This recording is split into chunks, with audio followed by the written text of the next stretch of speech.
Hei, jeg heter Nina, dette mitt syrom, og velkommen til serien med Nina Syrom. I dag har jeg faktisk lyst til å vise deg hvordan du egentlig kan gjøre om din vanlige symaskin til en broderimaskin, mer eller mindre. Jeg har fått tak i et sett som heter Circular Attachment, som ser sånn ut.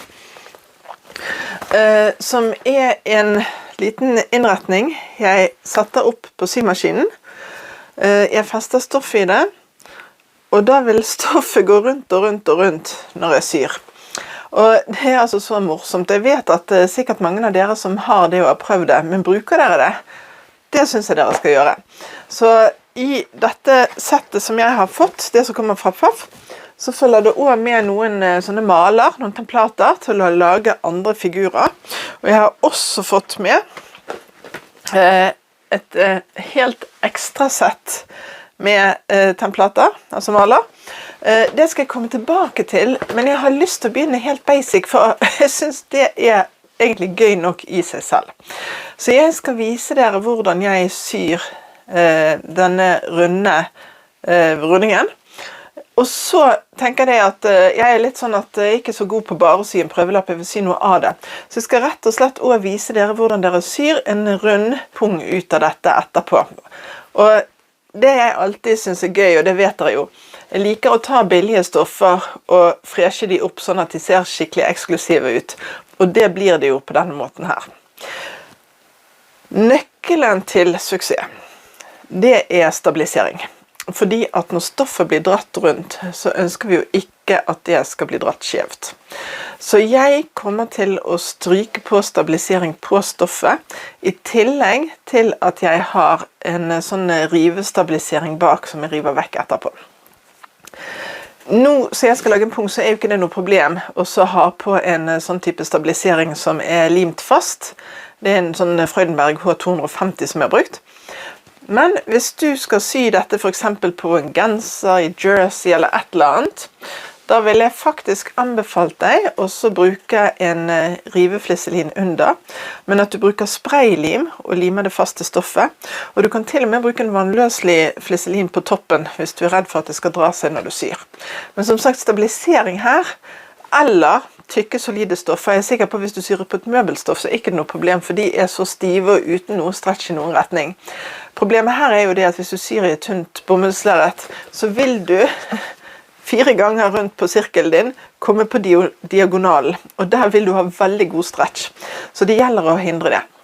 Men nok prating, la meg vise deg hva som er i esken, og så går vi til symaskinen. Når vi har sydd alle sirkelsømmene våre, så lager vi den pungen. Du kan selvfølgelig finne kapitler under, sånn at du kan hoppe frem til det avsnittet som du ønsker å se. Da går vi i gang. Som jeg sa i innledningen, så jeg har altså 2 sett. Jeg har dette selve circular attachment, altså som jeg monterer på symaskinen med noen maler. Jeg har også fått med dette malsettet her, som inneholder hjerte, tulipan og blader, men vi kan bruke det på så veldig mange måter.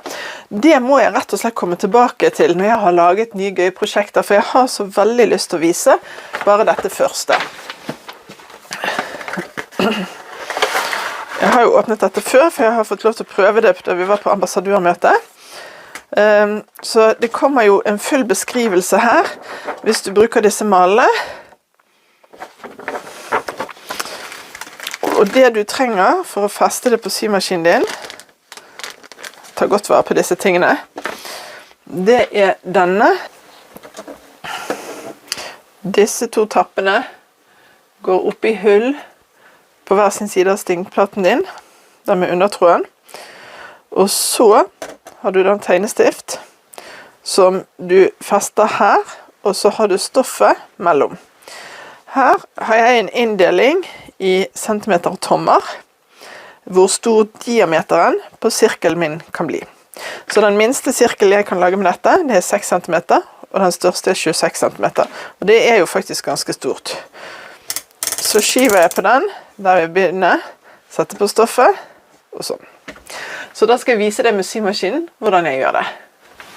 Jeg tar av syfoten for å vise dere hvordan jeg gjør det. Men jeg har altså 2 hull her på stingplaten som jeg fester denne platen i. Så setter jeg på syfoten igjen, og jeg velger å bruke en åpen tåfot for applikasjon med styreguide. Hvis du har automatisk trådkryss på symaskinen din, så er det nå lurt å teipe en teipbit over, fordi at den kniven vil komme bort i de 2 tappene som vi stakk ned. Så ikke bruk den når du bruker dette. Jeg har tegnet opp en hvit strek på stoffet mitt. Det blir der hvor jeg etterpå skal klippe opp og ha bunn på denne pungen. Men uansett er det med kritt, så det går vekk, og jeg har merket senterpunktet. Jeg stikker inn den tegnestiften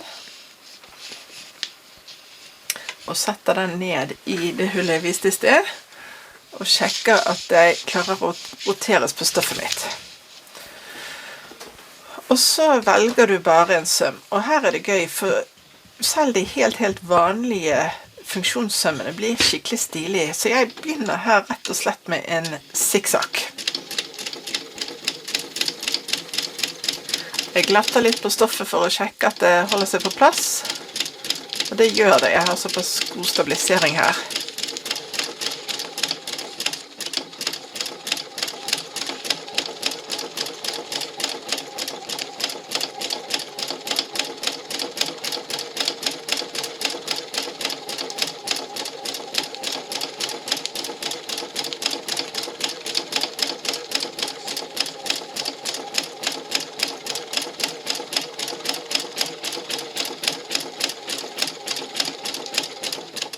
Nå er jeg kommet rundt, og jeg sa jo ikke klipp tråden. Jeg kommer uansett ikke til å gjøre det her, for nå skal jeg jo bare flytte sirkelen min sånn at den blir større og større. Så de trådene kan jeg klippe helt til slutt, så slipper jeg å feste. Jeg skal dele arket på stoffet på midten her. Så jeg må prøve meg frem i forhold til bredden på sømmene jeg velger. Nå flyttet jeg 1 centimeter. Og så velger jeg har god stabilisering, jeg velger bare en ny søm, og fortsetter.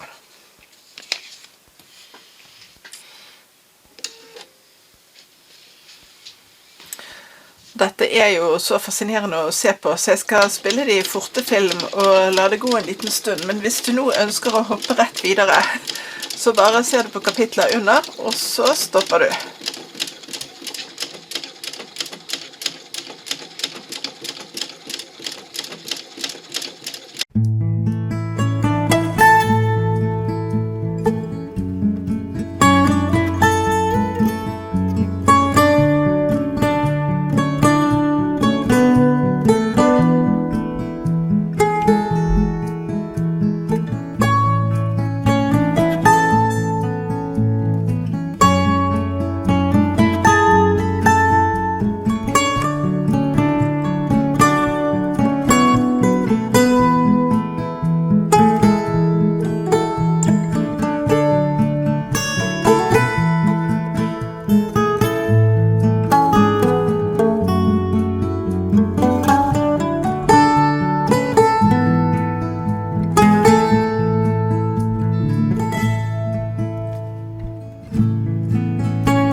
her er hele min sirkel ferdig.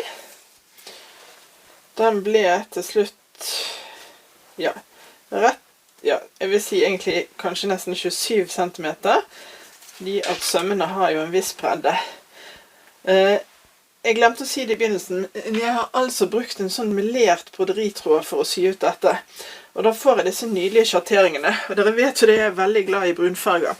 Så jeg kommer til å fortsette denne pungen med brunt. Nå er meningen at jeg klipper den fra hverandre her, jeg kutter, og så syr jeg en glidelås på begge sider. Jeg syr inn, faktisk jeg fant jeg hadde en rest av noe sånn svart sky, som jeg syr inn i bunnen.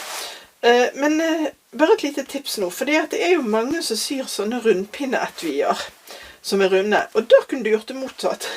Du deler den fremdeles opp der, men du syr inn glidelåsen her, og så syr du bare på et bakstykke og et for. Og kanskje jeg skal rett og slett lage en egen film om det. Hvis du vil ha det, så gi en kommentar, så skal jeg få ordnet det på et litt senere tidspunkt. Men nå skal jeg altså kutte langs denne linjen som jeg har tegnet inn.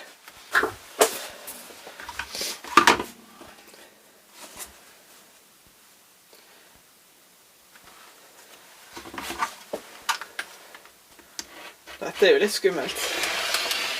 Sånn. Da har jeg 2 like deler.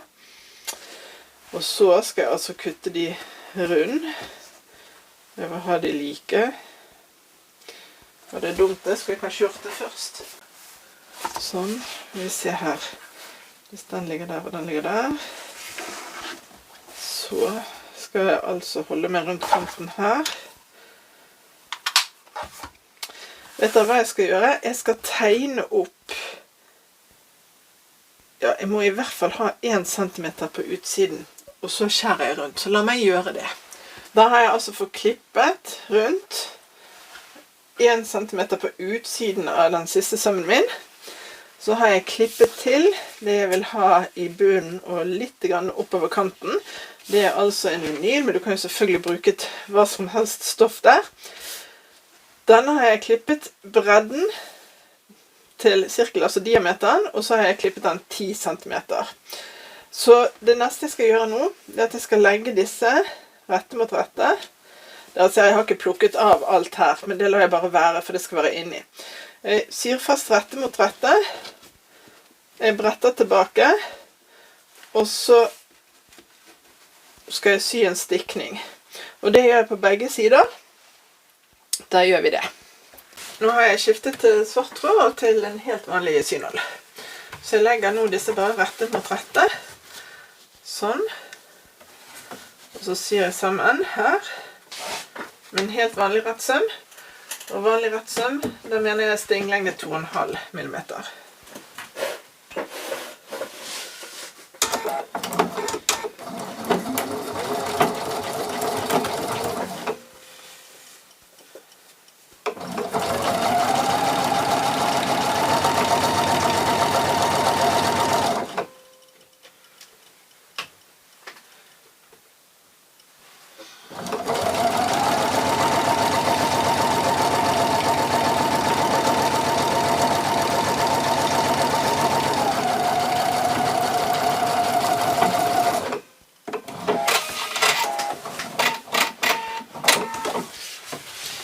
Sånn, og den er antagelig så stiv at jeg kan bare fingerpresse den opp her. Sånn, og så tar jeg en stikning nå, så går jeg gjennom her. Alle 3 lagene. Og den nå kan jeg kjøre med 2,5 på stinglengde denne gangen.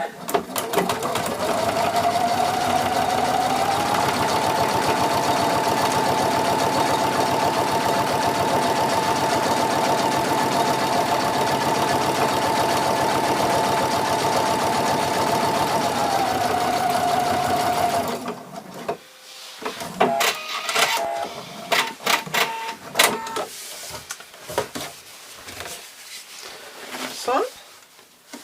Da ble den pen. Da gjør jeg det samme på andre siden.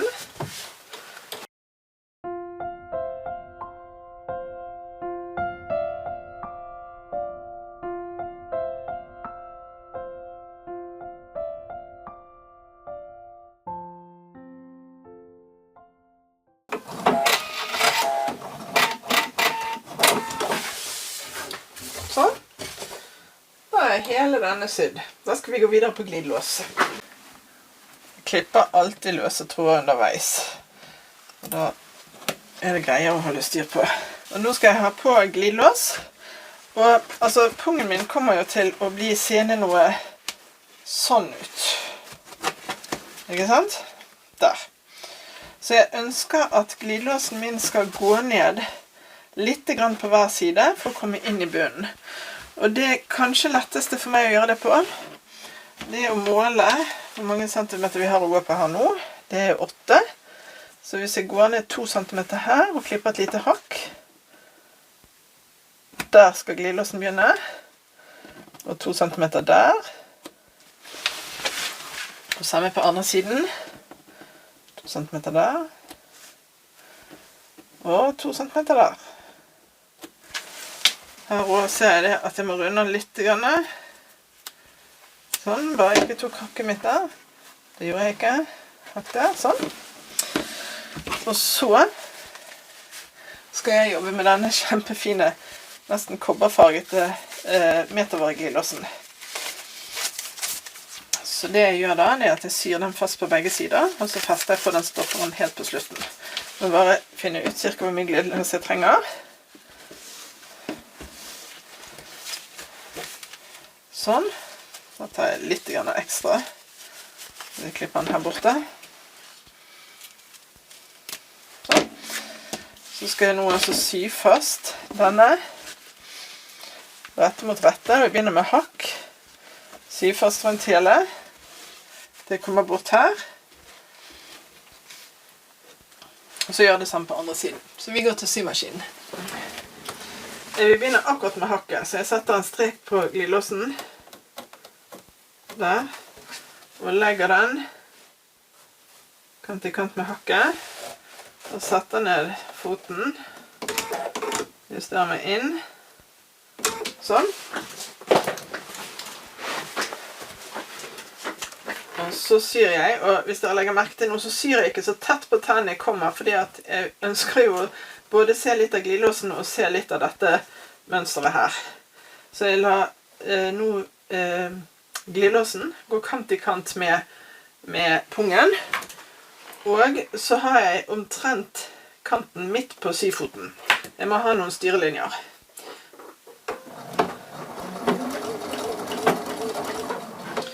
Og det er en bue, men hvis jeg tar det bare rolig og forsiktig, så går dette helt fint.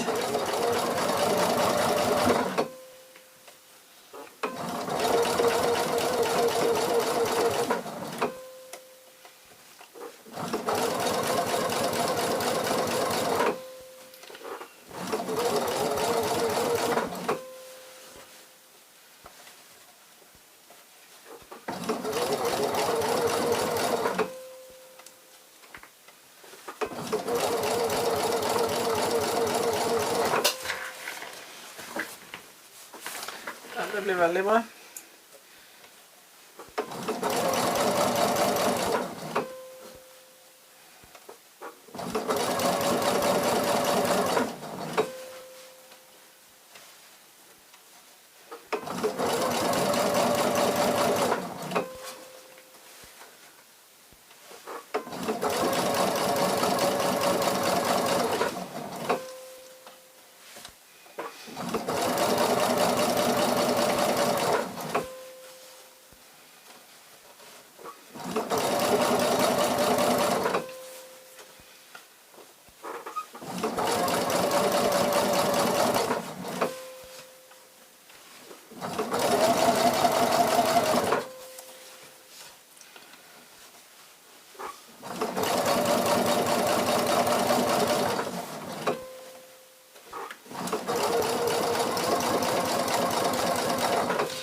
Nå skal vi sy ned til hakket, og hakket mitt, det er altså der.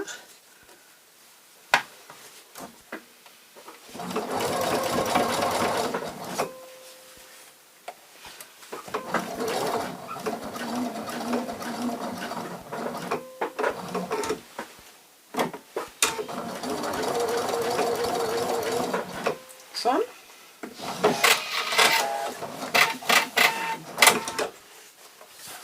Men da kan vi egentlig fortsette rundt her på samme måte.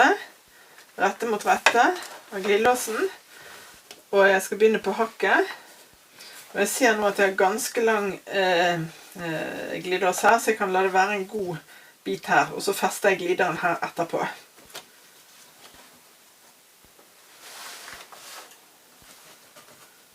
Sånn, det begynner der.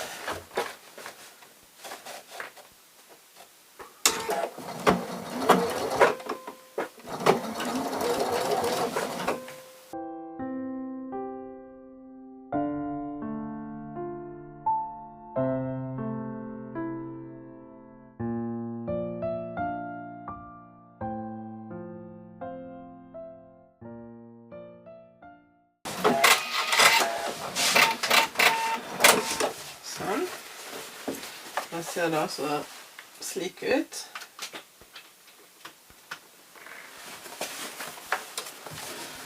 Her har jeg faktisk nå ikke tenkt å sy noe stikning, for nå skal jeg sy fast fôret mens det hele ligger flatt. Vi bruker også denne delen nå til å lage mønsteret til fôret. Så det gjør vi nå. Sånn, da har jeg altså klippet ut et fôrstoff som er like stort som hele ytterstoffet mitt. Og et tips hadde jo egentlig vært også gjort dette før du sydde på glidelåsen, for da er det lettere å legge hele flatt. Før jeg skal sy fast fôrstoffet nå, så skal jeg feste glideren til glidelåsen min, og nå er det viktig at den kommer rett inn på. Så det jeg ønsker selvfølgelig det er at disse to her møtes. Sømmene altså. Her. Sånn at glidelåsen min da, det første jeg gjør nå, det er at jeg klipper den like lang. Og sånn sett så var det like greit å ha to lange ender på den siden. Og det er plast, så her klipper jeg bare rett igjennom, sånn. Og så, når den skal glides sammen, så skal disse rette mot rette, altså sånn. Så det jeg gjør da, som jeg alltid gjør når jeg jobber med metervare-glidelås, det er at jeg klipper den ene siden av glidelåsen. Og så blir det rett nå.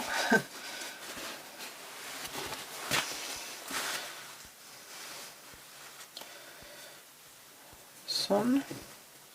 Så det ligger. Og så snur den opp ned sånn. Og så jeg klipper den ene siden av glidelåsen. En glider kortere enn hva den er. Så jeg tar den inn her. Sånn. Og så trer jeg den på den ene siden. Og så trer jeg den på den andre siden. Og så holder jeg på det.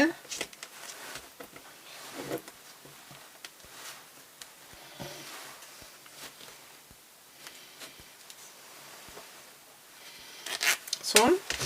Og så får vi se da når vi kommer bort her, om jeg har fått det til å stemme.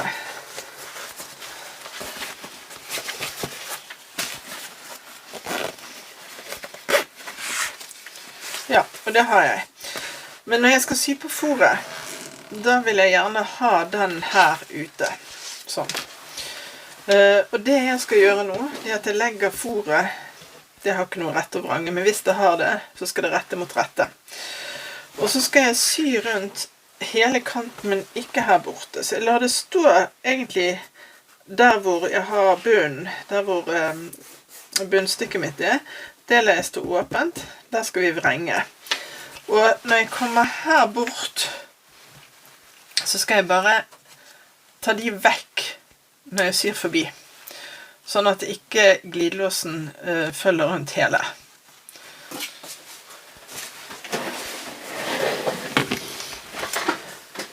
Da skal jeg bare feste med et par nåler, sånn at dette ligger helt flatt og fint når jeg syr og ikke forskyver seg.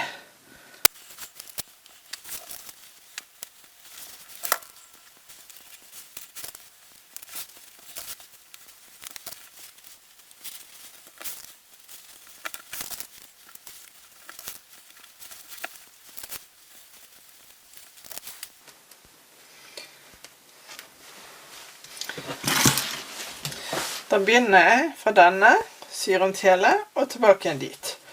Og jeg bruker fremdeles glidelåsfoten for å komme inn til, litt lenger inn til glideren her.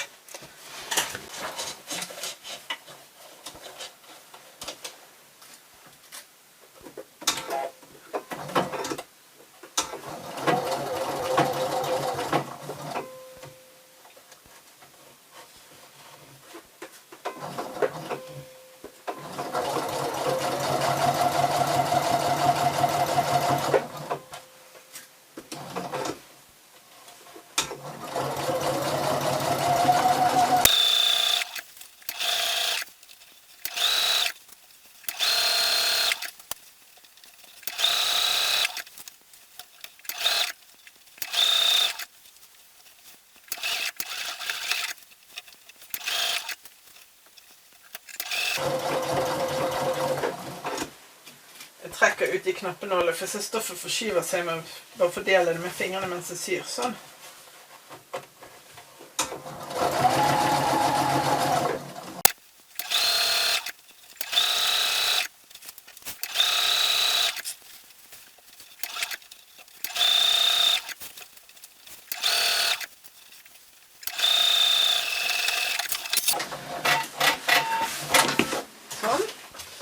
Nå klipper jeg av disse korte glidelåsene her borte, som ikke det glider på. Sånn. Og så skal jeg vrenge nå hele ut gjennom åpningen her I bunnen. Når jeg gjør det, så er det viktig at ikke den glideren nå faller av, for den har jeg jo tilpasset. Jeg har denne gangen valgt et litt større vrengehull, fordi at jeg har jo så mye stabilisering.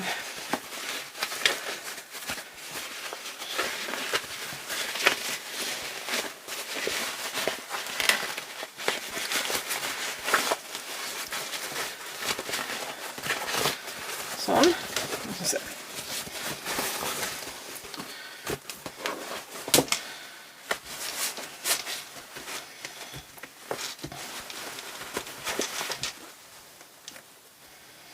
Nå på en måte drar jeg I glidelåsen, sånn at den kommer rett ut. Her. Sånn, rundt hele, og så skal jeg ta strykejernet, og så stryke sånn at dette blir helt flatt.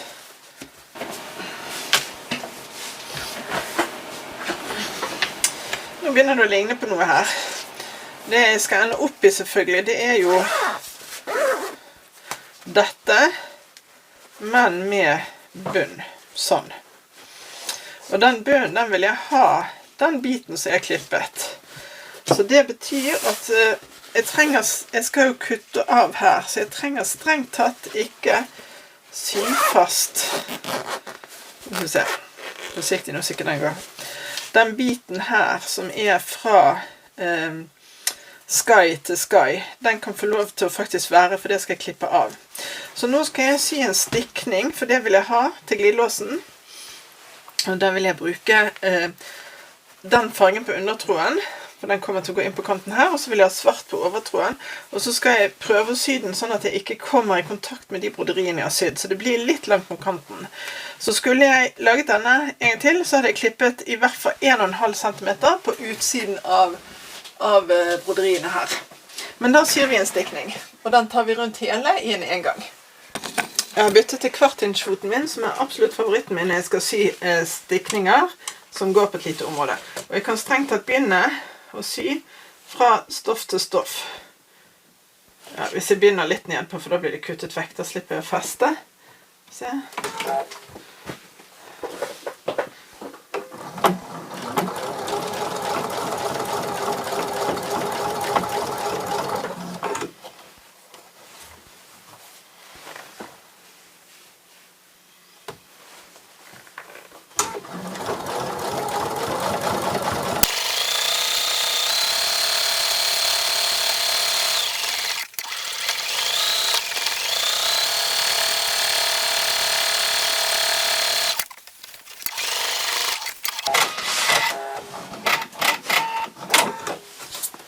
Sånn, da har jeg fått en stikning inne og ute langs hele kanten.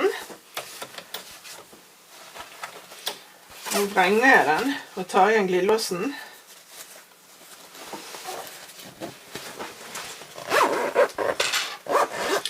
Bare delvis, for nå ønsker jeg å treffe her borte. Skal vi se om dere ser. Ja da. Jeg vil altså legge et spisst hjørne her og sy rett over. Så jeg må passe på nå at jeg syr I kanten der hvor jeg har sky. Det her. Så det må du bare kjenne med fingrene på innsiden. Sånn. Og hvis du vil, så tar du og tegner en rett strek over her.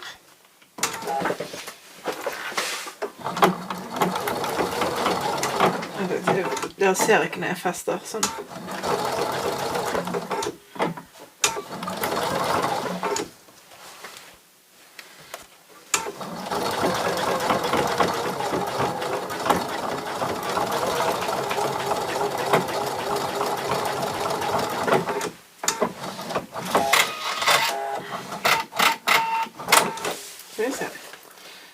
regnet ut dette og sett hvordan det blir før vi klipper. Ups, derfor tar jeg ikke. Sånn. Og da ser den helt super ut her. Må ikke se. Da ser den helt super ut her i kanten min her. Så da skal jeg gjøre det samme på andre siden. Det er litt vanskeligere å gjøre, i og med at jeg ikke har noe glidelås og holder den igjen der borte. Da må den ligge flatt mot hverandre. Sånn. Så må jeg kjenne etter hvor jeg skal sy. Og det er altså kjenne etter det overgangen mellom stoff og sky. Her kan jeg også kanskje kjenne på innsiden. Der, ja. Sånn. Så da kunne jeg også her tegnet en strek altså, men jeg syr.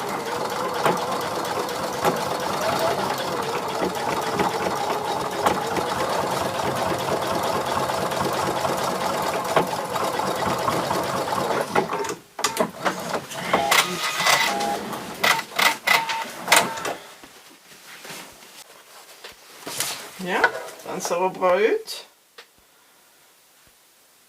Så det siste jeg skal gjøre nå, for å gi meg, er at jeg skal sy på en liten lukkekant. Så nå klipper jeg av ca. 1 cm på utsiden her. Klipper løse tråd. Og så har jeg altså klippet meg en liten ramse på ca. 4 cm. Jeg lar den ligge litt på utsiden, sånn. Og så syr jeg fast. Gjerne i sømmene.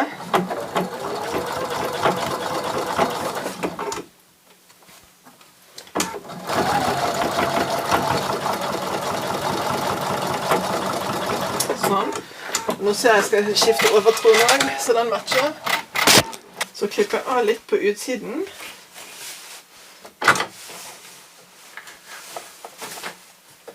Sånn at jeg har litt grann å gå på her på utsiden, sånn. Nå skal jeg snu den andre siden. Jeg skal brette ned.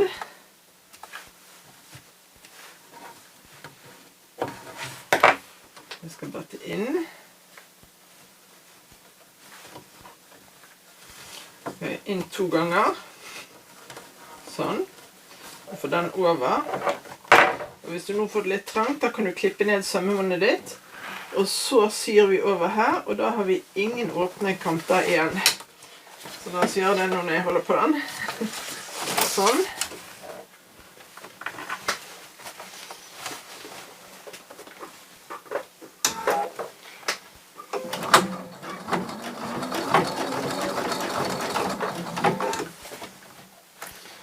Sånn, der.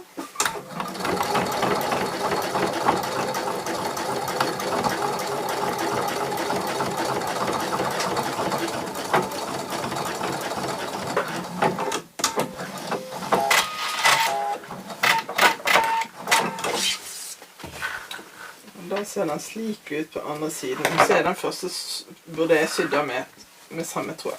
Men da har vi altså fått lukket igjen den sårkanten. Men nå gjør vi det samme på denne andre siden. Jeg klipper av, setter på lukkekanten, og så er vi ferdig. Jeg håper du har vært med meg helt frem til nå og sett hvordan jeg har sydd denne runde pungen. Det er jo en pung som får et veldig godt volum inni seg, selv om den ser liten ut. For du kan jo åpne den helt opp. Så dette blir jo en favoritt til ting som jeg trenger å ha lett tilgjengelig. Jeg håper du synes det var gøy å se bruken av dette sirkellinjalsystemet. Det er jo en kjempegøy måte å dekorere stoff på og leke med, og det er veldig mange muligheter. Som sagt, jeg skal vise dette med disse malene senere, men jeg tror nok fremdeles jeg skal leke med litt bare med funksjonen å sy rundt, for det er skikkelig, skikkelig gøy. Jeg håper at du vil gi meg en tommel opp, for det betyr så lite for deg, men det betyr veldig mye for meg. Så ses vi neste søndag til nye prosjekter her på Nina Syrom. Ha det bra!